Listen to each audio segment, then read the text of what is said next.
আসসালামু আলাইকুম। আমি ডিমের কোরমা রান্না করার জন্য যা যা লাগবে সেগুলো আপনাদের মাঝে তুলে ধরব। আমি ডিমের কোরমা রান্না করার জন্য এখানে 6টা ডিম নিয়েছি। আপনারা আমার সঙ্গে থাকেন, আমি স্টেপ বাই স্টেপ দেখাবো। এই তো একটু তেলটা গরম করে রেখেছিলাম। তেলের মধ্যে একে একে ডিমগুলো একটু লাল লাল করে ভেজে নেব।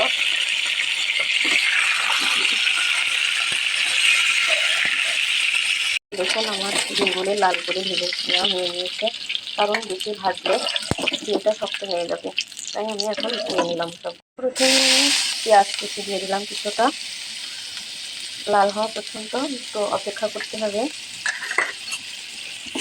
পেঁয়াজগুলি লাল হয়ে এসেছে, এখন আমি সুন্দর মতো একটু জিরা পেস্ট, একটু রসুন পেস্ট, একটু আদা পেস্ট দিয়ে দেবো, কারণ ডিমের কোরমাতে বেশি মশলা লাগে না, বেশি মশলা দিলে বন্ধ করে, অত সুস্বাদু হয় না।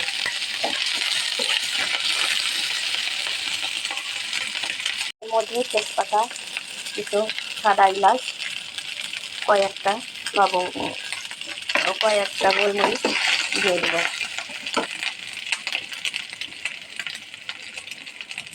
একটু লঙ্কার গুঁড়া দিয়ে দিব, একটু ধনিয়া গুঁড়ো দিয়ে দিব,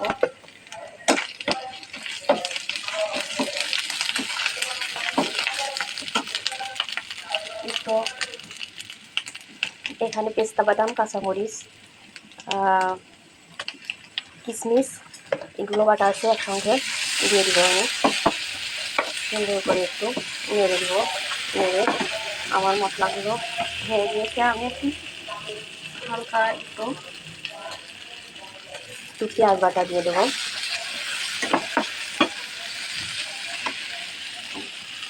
একটু পানি দিয়ে এখন মশলাগুলো সুন্দর করে কষিয়ে নেব। এইটাও আমি টক কিছুটা কাপ পরিমাণ টক দই দিয়ে দেবো। এর সঙ্গে একটু মিষ্টি দই দিলেও অনেকটা মজা হয়, এই জন্য আমি এগুলো দিয়ে দেবো। মিক্স করে দিয়ে কিছুক্ষণ একটু নাড়তে থাকবো। আমার মশলা কষানো হয়ে গিয়েছে, আমি এখন একে একে ডিমগুলো দিয়ে দেবো। দেখুন আমি একটু নেড়ে নেবো, নেড়ে আমি এর মধ্যে জাল করে রাখা দুধ দিয়ে দেবো। এই তো আমি প্রায় হাফ কাপ দুধ দিয়ে দিব এর মধ্যে।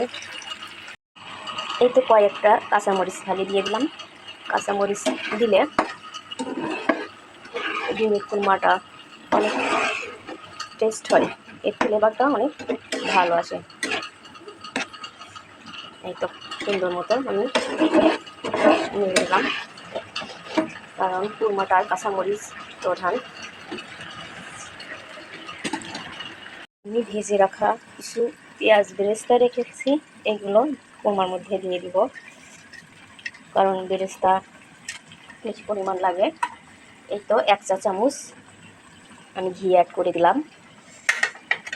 এই তো আমার কোরমা এখন একদম পারফেক্টলি হয়ে গিয়েছে।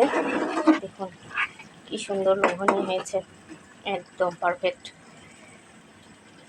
এই তো আমার ডিমের কোরমা একদম রেডি করে ফেলেছি। দেখুন কি সুন্দর লোভনীয় হয়েছে। আমার কোরমা রান্না যদি আপনাদের ভালো লেগে থাকে, তাহলে সবাই আমার পাশে থাকবেন।